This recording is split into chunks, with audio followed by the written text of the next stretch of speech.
লোহা স্পর্শ করলে সোনা হয়ে যায়, তাহলে সেই পরশ পাথরের মতো গুণ আমাদের গৌরাঙ্গ মহাপ্রভুর।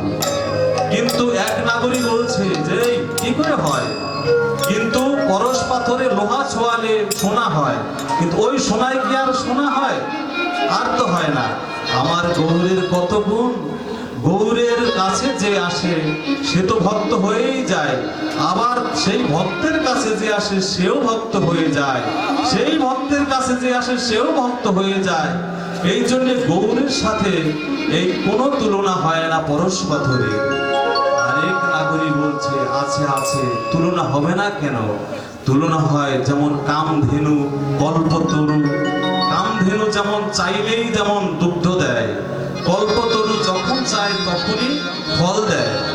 বলছে বেশ মেনে নিল যে তার কাছে চাইতে হয় তবে তো সে দুধ দেয়, না চাইলে কি দেয়? কিন্তু আমার গৌরের কত গুণ, তার কাছে কোনো কিছু চাওয়া লাগে না। সে মানুষের দুরবস্থা দেখে নিজেই যেচে সেজে হরিনাম দিয়ে মানুষকে উদ্ধার করে। এই জন্যে কল্পতরু কামধেনু এও আমার গৌরের কাছে তুচ্ছ। আরেকজন বলছে এই একটা তুলনা দেওয়া যেতে পারে। বলছে কি? কোনো তুলনা হয় না, ব্রজের কৃষ্ণের সাথেও তুলনা হয় না। কেমন কথা হয়ে গেল না? যেই গৌর সেই কৃষ্ণ সেই জগন্নাথ, যদি তাই হবে তাহলে কৃষ্ণের সাথে তুলনা হয় না কেন বললো? কৃষ্ণ কে ছিলেন? কৃষ্ণ ছিলেন রাজার ছেলে, তাই সে সাধারণ মানুষের কোনো অবস্থা বুঝতে চাইতো না। আর গৌরাঙ্গ মহাপ্রভু তিনি ভক্তের অবস্থাও বুঝতে পেরেছে, ভক্ত সেজেছে নিজে। আবার কৃষ্ণের গায়ের রং ছিল কাঁচা আমের মতো। কাঁচা আম যেমন সবুজ থাকে, কৃষ্ণের গায়ের রং তেমনি সবুজ। বলছে যে ঠিক আছে মেনে নিল, কিন্তু ওই কাঁচা আম সে তো এমনি এমনি আপনি পড়ে না, তাকে আঘাত করতে হয় কোনো লাঠি দিয়ে। কৃষ্ণের কাছে কোনো কিছু চাইতে হতো তবে তো দিত। আর গৌরাঙ্গ মহাপ্রভুর গায়ের রং পাকা আমের মতো। বলছে পাকা আম, তার কাছে কিছু চাইতে হয় না, যখন পেকে যায় আম আপনি আপনি গাছ থেকে পড়ে যায়। তাই বলছে আমার গৌরের কত গুণ, তাকে চাইতে হয় না, তার কাছে এমনিতেই দেয়। এইভাবে গৌর প্রিয় নাগরিকগণ যারা ছিল তারা সবাই গৌরাঙ্গ মহাপ্রভুর গুণের মহিমা শেষ করতে পারছে না। এইবার তাদের প্রশ্ন জাগলো যে নিমাই, তুমি তো কৃষ্ণ ছিলে, পরমেশ্বর ভগবান শ্রীকৃষ্ণ, তবে তোমার এই গৌর রূপে আসার কারণ কি জানতে পারি? আসার তো একটা কারণ আছে, কারণ যতবার ভগবান রূপে এসেছে পরমেশ্বর ভগবান রূপে একমাত্র কৃষ্ণ এসেছে, আর কাউকে পরমেশ্বর ভগবান বলা হয় না।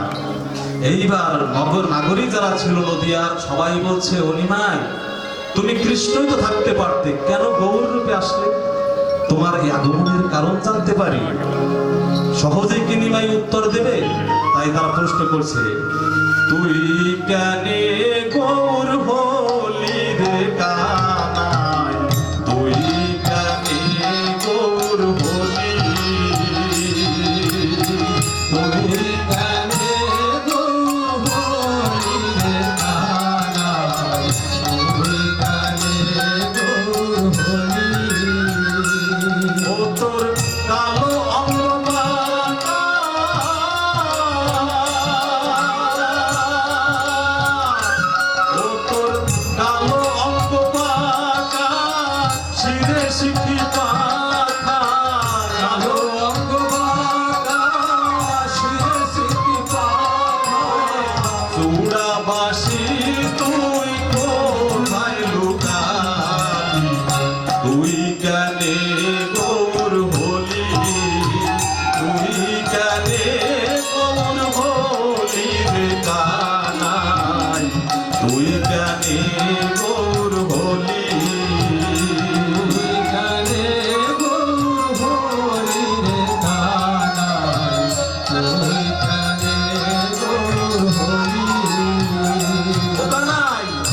সত্য যুগে শ্রী হরি রূপে বলি রে চলিতে গেলি তাই রে।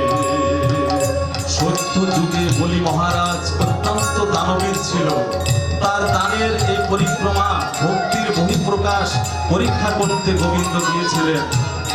তখন বলেছিলেন আমি কিছু চাই। বলি মহারাজ বলেছিলেন কি চাও তুমি? বলছে 3 পা জায়গা চাই। এত বড় রাজা মহারাজ্য তার 3 পা জায়গা কোনো ব্যাপার? কিন্তু গোবিন্দ যখন 1 পা দিলেন তাতে পাতালটা আমাদের এই পৃথিবীটা ছেয়ে গেল। 2 পা দিল আর দিতেই পারছে না। তখন তিনি চিনতে চাইলেন যে কে, দেবার ক্ষমতা নেই। ব্রাহ্মণ রূপে তিনি তার এই ভক্তির পরীক্ষা করার জন্য গেলেন। সত্য যুগেতে শ্রী হরি রূপেতে বলিতে চলিতে গেলি। ও তুই নরসিংহ রূপ ধরি হিরণ্য রে বধ করি। নরসিংহ রূপ ধরি হিরণ্য রে বধ করি। নরসিংহ রূপ ধরি হিরণ্য রে বধ করি। নরসিংহ রূপ ধরি হিরণ্য রে বধ করে ভক্ত প্রহ্লাদের মান বাসালি। তুই জ্ঞানে গৌর বলি, তুই জ্ঞানে গৌর হরি রে কানা, তুই জ্ঞানে গৌর হরি। যুগে যুগে ভগবান এসেছে দুষ্টের দমন, সৃষ্টের পালন। এই জন্যে প্রহ্লাদ যখন বোঝাতে চাইলেন যে আমার গোবিন্দ সর্বময়, তাই তিনি নরসিংহ রূপ ধরে হিরণ্যরে বধ করে প্রমাণ করলেন যে ভক্তের ডাকে তিনি সাড়া দেন। এইভাবে বললেন যে তবু তো সত্য যুগের কাহিনী নয়, বাদই দিলাম। কিন্তু ত্রেতা যুগেতে শ্রীরাম রূপেতে রাবণ সংহারিলি। ও তুই সঙ্গে লয়ে হনুমান করলি সাগর বন্ধন। সঙ্গে লয়ে হনুমান করলি সাগর বন্ধন। সঙ্গে লয়ে হনুমান কানাই রে কানাই কানাই কানাই রে ও কানাই রে। ও তুই সঙ্গে লয়ে হনুমান করলি সাগর বন্ধন। সঙ্গে লয়ে হনুমান করলি সাগর বন্ধন। নিজে সীতারে উদ্ধার করিলি। তুই জ্ঞানে গৌর হরি, তুই জ্ঞানে গৌর হরি রে কানাই, তুই জ্ঞানে গৌর হরি।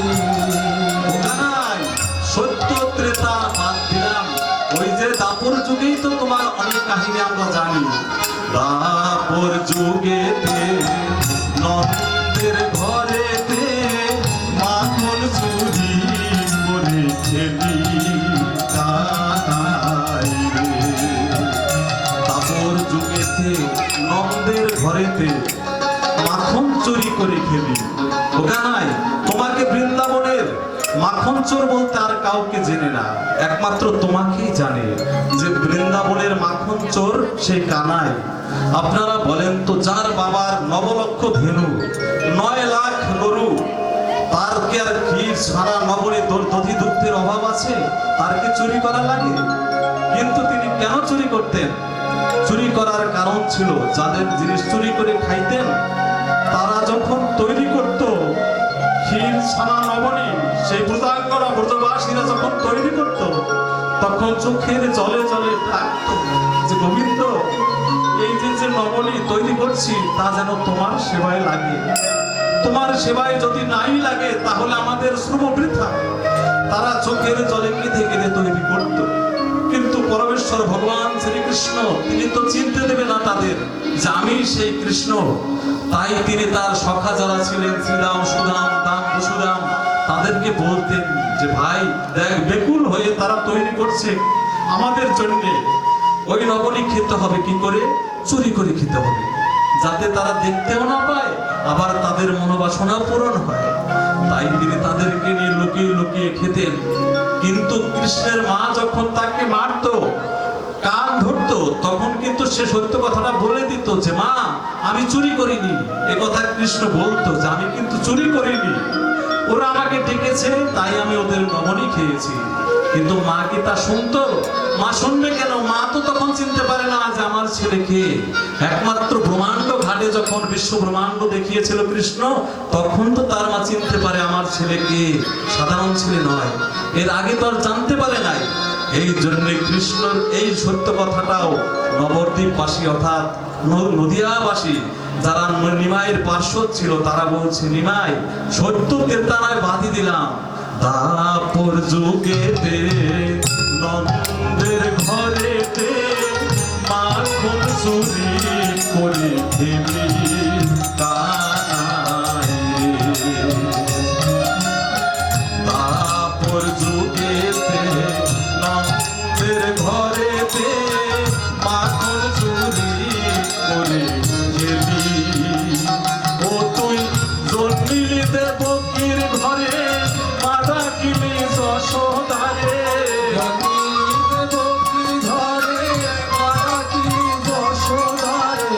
জন্মিলি দেবকীর ঘরে, ও তুই জন্মিলি দেবকীর ঘরে, মারা কিলি যশোদারে।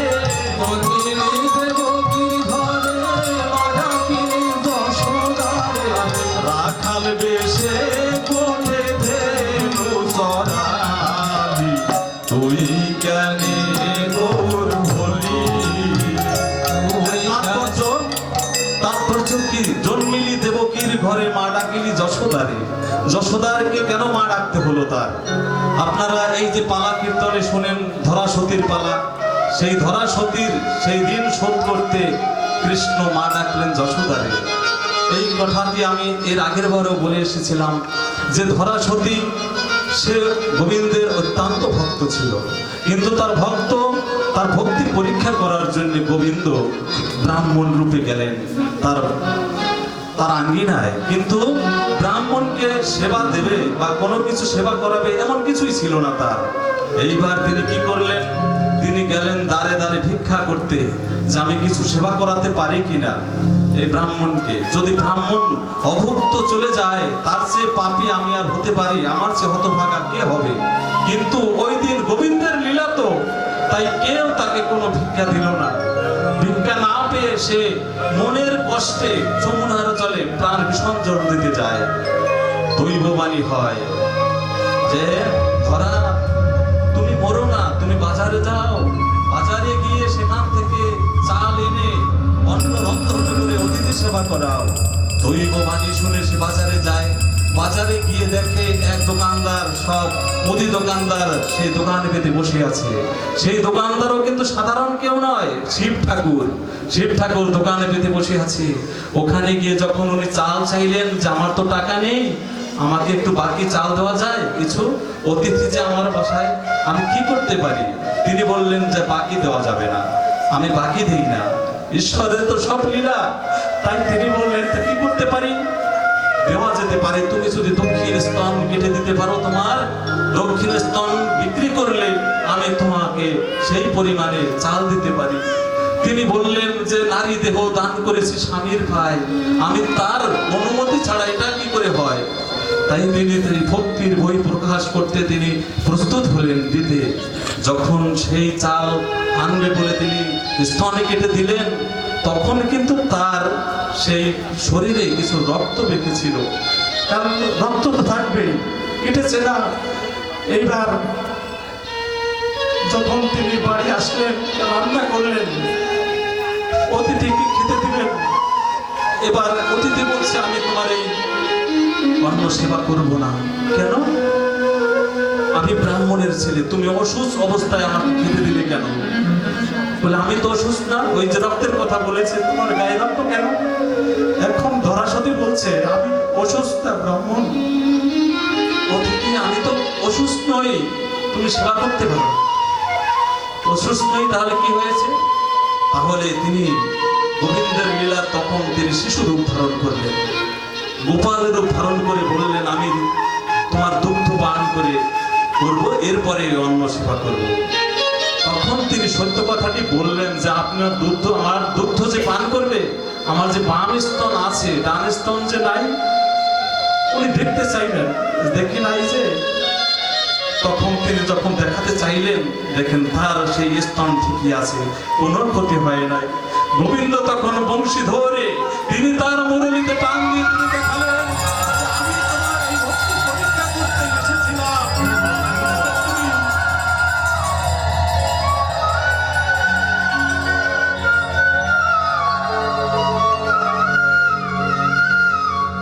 তুমি আমার পরীক্ষায় উত্তীর্ণ হয়েছ, তবে তোমার এই ঋণ শোধ এ জন্মে হবে না। পরবর্তী জন্মে যখন আমি তারপরে গিয়ে কৃষ্ণ হব, তখন আমি জন্মিব দেবকীর ঘরে, তুমি নন্দের ঘরে, নন্দালয়ে যশোমতী রূপে নন্দের ঘরণী হয়ে থাকবে। আমি একদিনও দেবকীর দুগ্ধ পান করব না, তোমার এই দুগ্ধ পান করেই আমি বড় হব। এই কথাটি, এই গোপন কথাটি নদিয়াপুরের সেই নিমাইয়ের যে পার্শ্ব, নিমাইয়ের যে প্রিয় পাত্র, তারা বলে দিলেন যে ও নিমাই, তোমার সব কথাই তো আমরা জানি। তারপর যুগেতে নন্দের ঘরেতে মাখন চুরি করে খেলি, ও তুই জন্মিলি দেবকীর ঘরে, মাটা কিনি যশোদারে, জন্মিলি দেবকীর ঘরে, মাটা কিনি যশোদারে, জন্মিলি দেবকীর ঘরে,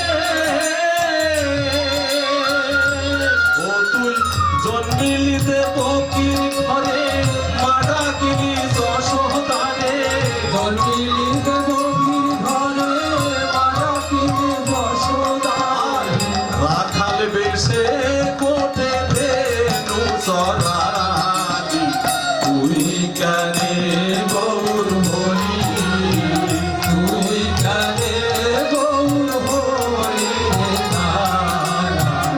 তুই কানে গৌর হরি। ও নিমাই, কানাই, তোমার সত্য ত্রেতা দাপার চলে যায়, ওটা নিয়ে আমাদের ভাবনা নেই। আমরা যেখানে আছি, যে যুগে আছি, এটা নিয়ে আমাদের কথা। কলির যুগেতে গৌরাঙ্গ রূপেতে জগাই মাথায় উদ্ধারিলি কানাই, আর কলির যুগেতে গৌরাঙ্গ রূপেতে জগাই মাথায় উদ্ধারিলি। এ থেকে প্রমাণ হয়, কলির যুগে মানুষ যত অপরাধী করুক না কেন, তার ক্ষমা গোবিন্দ করেন। জগাই মাথায় এমন কোনো পাপ নেই তারা দুই ভাই করে নাই, এমন কোনো খারাপ কাজ নেই তাদের দুই ভাইয়ের জীবনে হয় নাই। কিন্তু পতিত পাবন গৌর হরি আমার, তাদের সমস্ত পাপ ধুয়ে মুছে তাদেরকেও তো ভক্ত করলেন, পতিত উদ্ধারণ করেন বলেই তো তার নাম পতিত পাবন। এই জন্যে তার প্রিয় পাত্ররা বললেন, কলির যুগেতে গৌরাঙ্গ রূপেতে জগাই মাথায় উদ্ধারিলি, ও তুই সঙ্গে লয়ে ভক্তগণ করলি হরি সংকীর্তন, সঙ্গে লয়ে ভক্তগণ করলি হরি সংকীর্তন, সঙ্গে লয়ে ভক্তগণ, কানাই রে কানাই, কানাই প্রাণের ভাই কানাই রে, ও কানাই রে, ও তুই সঙ্গে লয়ে ভক্তগণ করলি হরি সংকীর্তন, সঙ্গে লয়ে ভক্তগণ করলি হরি সংকীর্তন, ভিক্ষার ঝোলায় স্কন্ধে করিলি, তুই জ্ঞানে গৌর হরি, তুই জ্ঞানে গৌর হরি কানাই, তুই জ্ঞানে গৌর হরি। ও তোর কালো অঙ্গ বাঁকা, শিরে শিখি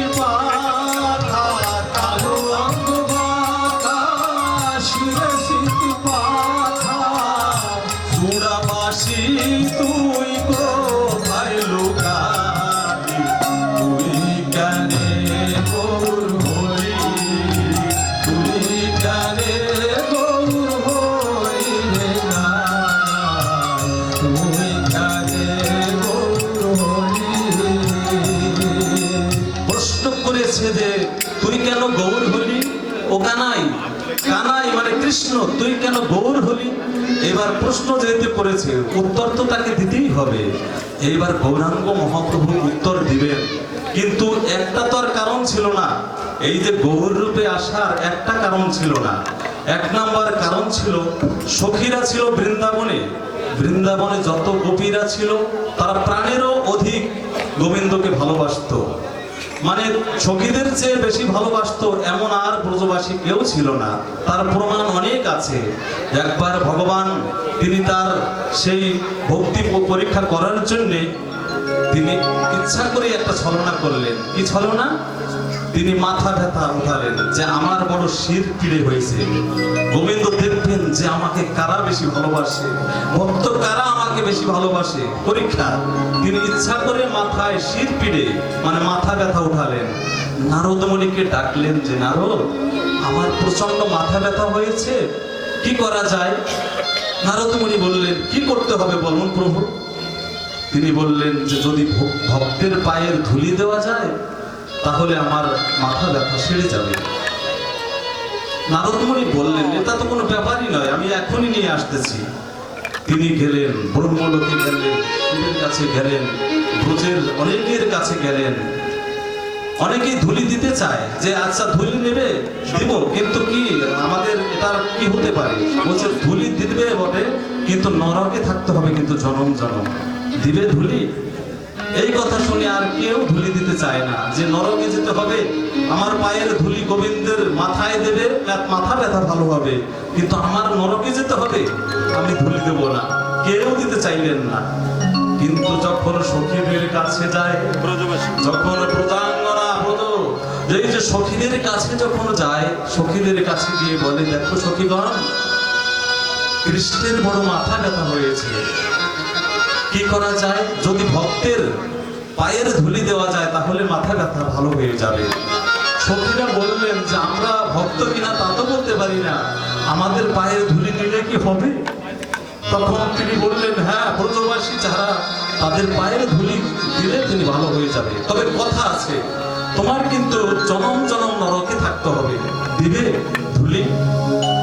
সখীরা বললেন যে এই ব্রজে গোপিনী জনম নিয়েছি শুধু রাধা কৃষ্ণের সেবার লাগি, আমাদের কোনো কাজে, আমাদের কোনো মেধা শ্রম, কোনো যোগ্যতায় যদি গোবিন্দের সেবায় লাগে তাহলে আমরা অকাতরে দিতে চাই। কারণ আমাদের কি হবে না হবে এটা আমাদের ভাবার কোনো বিষয় নয়, আমরা ভাবিও না, একমাত্র গোবিন্দের সুখেই আমাদের সুখ। এই জন্য যদি নিতে চাও, কি নিয়ে এসেছো, তোমাকে এখনই আমরা আমাদের পায়ের ধুলি দেই। সখীরা সবাই ধুলি দিলেন। ধুলি নিয়ে নারদ মুনি যখন কৃষ্ণের কাছে যায়, কৃষ্ণ দূর থেকে দেখতে পেয়ে হাসছে, ও নারদ, তুমি ধুলি পেয়েছো? তবে তুমিও তো আমার একজন ভক্ত ছিলে, তুমিও তো দিতে পারতে, ওই তা তো দিলে না, তুমি গেলে, এবার বুঝতে পারলে যে আমাকে কারা বেশি ভালোবাসে, প্রাণেরও অধিক। আমি এই পরীক্ষাটা করার জন্যই তোমাকে আমি পাঠিয়েছি। এই যে সখীদের ভালোবাসা, তারা নিজেদের কোনো সুখ শান্তির কথা জীবনে চিন্তা করে নাই, তারা গোবিন্দের সুখে সুখ। আমরা যারা এখানে উপস্থিত আছি সবাই আমরা নারী, একমাত্র গোবিন্দই পুরুষ। যদি তাই না হয়, আমার কি ক্ষমতা আছে? আমি তো চাইলে অনন্তকাল বাঁচতে পারি না, আমার তো তার ডাকে যেতে হয়। জগৎ স্বামী যখন ডাকে তখন কেউ থাকতে পারে না, চলে যেতেই হয়। এই জন্যে আমরা সবাই নারী, একমাত্র গোবিন্দই পুরুষ। এই ভাবনা নিয়ে লীলা কীর্তন শ্রবণ করতে হবে। কারণ লীলা কীর্তন রাধা কৃষ্ণের প্রেম লীলা অতিশয় গূঢ়, বুঝে বুঝিবে রসিক জন, না বুঝিবে মূঢ়। সেই মূঢ়র দলে আমিও একজন। শুধু মুখস্থ কিছু গাই আর ভক্তের কৃপা পেতে চাই। কারণ বলেছে যে রাধা কৃষ্ণের প্রেম লীলা গূঢ় কেন? শাস্ত্রে বলা হয়েছে, অন্যের যে অপযশ শুনিতে গাইতে দোষ, এই হলো বিধির বিধানে। আমার কলঙ্ক যত, অর্থাৎ রাধারানী বলছে যে আমার কলঙ্ক যত, গায়ে সব ভাগবত, ফুটা রয়ে বেদ পুরাণে। অর্থাৎ অন্যের যে অপযশ, আমার যদি কোনো দোষ থাকে, তাহলে অন্য বাড়ি গিয়ে যদি কেউ বলে, জানিস শঙ্করের এই দোষ আছে, এই খারাপ কাজ করছে, এই দোষ যদি কেউ বলতে থাকে, ওই বাড়িতে যদি ভালো মানুষ কেউ থাকে, ওই ভালো মানুষ বলবে যে দেখ মানুষের দোষ আলোচনা করিস না, ভালো দিকটা আলোচনা কর। মানুষের দোষ দোষ আলোচনা করতে নাই, এটা গুণী মানুষে বলে। অর্থাৎ অন্যের যে অপযশ শুনিতে গাইতে দোষ, এই হলো বিধির বিধানে। আর রাধারানী বলছে আমার কলঙ্ক যত, অর্থাৎ আমার দোষ যত, গায়ে সব ভাগবত ফুকা রয়ে বেদ পুরাণে। ফুকা রয়ে মানে লেখা বেদে পুরাণে। এই দেখেন, এই যে আপনারা সঙ্গে এসেছেন বিদগ্ধ জন, গুণী জ্ঞানী, কিন্তু কি লীলা শুনবেন? সব তাদেরই লীলা শুনবেন, তাদের বিভিন্ন দোষ গুণ আলোচনা করবে। কিন্তু কোনটা দোষ কোনটা গুণ এটা কি আমরা বিচার করতে পারি? কিন্তু রাধারানী তাই বললেন যে আমার কলঙ্ক যত, গায়ে সব ভাগবত ফুকা রয়ে বেদ পুরাণে। রাধারানীর কলঙ্ক দেখেন বিদগ্ধ জনের মধ্যে আলোচনা করে, কেউ চোখের জলে ভাসে, কেউ আনন্দে নাচে, আবার ধুলায় গড়াগড়ি যায়। এটা কেন? এই জন্যই রাধাকৃষ্ণের প্রেমলীলা অতিশয় গূঢ়, অতিশয় গূঢ়। সখীরা যখন যে দিতে চাইলো ধুলা, যে মরণের চিন্তা আমরা করি না, এই জন্য সখীরা কৃষ্ণকে বলেছিল যে গোবিন্দ, তোমাকে আমরা এত ভালোবাসলাম জীবনে প্রাণের অধিক, কারণ ওই যে ধুলি দিলাম নরকে যেতে হবে, আমরা ভয় পাই না, এত ভালোবাসলাম, তবু আমাদের একটা চাওয়া রয়ে গেল, অভাব রয়ে গেল। কি? আমরা তো মেয়ে মানুষ, ব্রজে আমরা সখী রূপে জন্ম নিয়েছি, এই আর তুমি তো ছেলে, তোমার সাথে আমরা খেলা করতে যেতে পারি না, গরু চড়াতে যেতে পারি না, তোমার সাথে রাতে চলতে পারি না। একটা মেয়ে মানুষ একটা ছেলে মানুষের সাথে কি অবাধ চলাফেরা করতে পারে? কখনই পারে না। সখীরা তাই বললেন যে যদি আমরা এই বৃন্দাবনে ব্রজ গোপী না হয়ে ব্রজ গোপ বালক হতাম, অর্থাৎ ছেলে মানুষ হতাম, তাহলে কত ভালো হতো। তোমার সাথে গোঠে যেতাম, গোঠে গিয়ে তোমার কাঁধে চড়তাম, তুমি আমাদের কাঁধে চড়তে, তোমার সাথে দুষ্টুমি করতাম, কত আনন্দ হতো। এই অভাবটা আমাদের রয়ে গেল, আমরা এই বাসনা নিয়ে আমাদের মরতে হবে। গোবিন্দ ভক্ত বাঞ্ছা কল্পতরু, গোবিন্দ আমার, তিনি বললেন এইটা তোমাদের চাওয়া, তোমাদের এই আশা পূরণ হবে। কখন? আমি যখন নদিয়ায় গিয়ে গৌর হব, তখন তোমরা কেউ সখী রূপে যাবে না, সবাই সখা রূপে যাবে, সখা রূপে আমার সাথে খেলা করবে, তখন আর তোমাদের এই বাধা থাকবে না। তাই গদাধর পণ্ডিত শ্রীবাস এরা সবাই কিন্তু সখী ছিল বৃন্দাবনে, আর নবদ্বীপে এসে সখা রূপে হয়েছে। এই একটা কারণ। 2 নম্বর কারণ, গোবিন্দ দেখলেন কলির যুগের মানুষ অত্যন্ত চঞ্চল, তারা কিন্তু এত কঠিন ব্রত পালন করতে পারবে না, জপ তপ যাগ যজ্ঞ হোম, তাই এদের সহজ পথ দেখিয়ে দিতে হবে, মুক্তির পথ, কিসে তারা উদ্ধার পেতে পারে। এই জন্য তিনি এই যে সহজ পথ হরিনাম দেওয়ার জন্য তিনি আবির্ভূত হলেন। 3 নাম্বার তিনি আসলেন কি জন্যে? যে কৃষ্ণ কিন্তু রাজার ছেলে, আবার রাজা, উনি কি সাধারণ মানুষের পরিবেশ বুঝবে? সে তো রাজার ছেলে আবার রাজা। এই জন্য ভক্তরা ভক্তি করে কি আনন্দ পায় এটা তো তার বোঝার ছিল না। সে তো ভক্তরা যে ভক্তি করে আনন্দ পায়, কি স্বাদ পায়, এইটা কৃষ্ণের জানা ছিল না, বুঝতেও পারেনি। এই জন্য ভক্ত সেজে তিনি গৌরাঙ্গ রূপে আসলেন, যে ভক্তি করে কি আনন্দ পায় মানুষ আমি দেখব। নিজে আচরণ করে ভক্ত সে ভক্তি শিখালেন এবং কলির যুগে আসলেন। এই উত্তর দিলেন। তার ওই যে প্রশ্ন করছে তুই কেন গৌর হলি, ওই যে আগের সবাই বলছিল না তুই কেন গৌর হলি, তোর কালো অঙ্গ নাই, মাথায় চূড়া নাই, তোর বাসি নাই, এগুলি পাল্টানোর কি দরকার ছিল, কেন হলি? তখন গৌরাঙ্গ মহাপ্রভু উত্তর দিলেন, আমি সহজ পথ তোদের দিতে এসেছি, তোর বলছি ভজ